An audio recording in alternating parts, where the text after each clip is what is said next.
Bir tavus kılsalım, bir tavus kılsalım, dilim arkada. Yanılan tutacağım, yanılan yaklamadım, yaklamadım, yaklamadım, yaklamadım seni.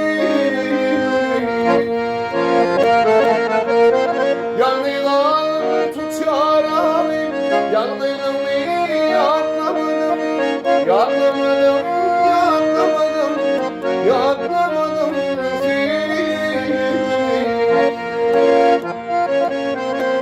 Alışmadım köyü, ağlar ikin yarımı.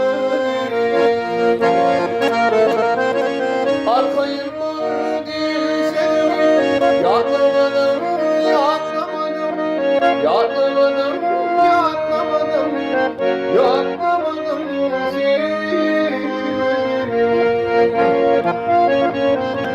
Geçebilir, geçebilir, yarın gelir, geçebilir, geçerken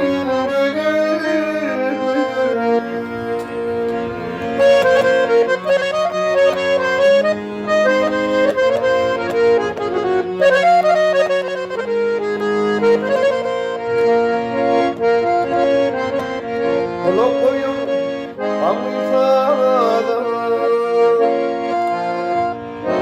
Kulak koyun, hamifada. Yarın gelir çöktüm deyler. Kaydanına hoş deyler, ağlarımda bülbülüm. Beni senden bülbülüm, geçerken ağlar bülbülüm. Beni senden bülbülüm, geçerken, geçerken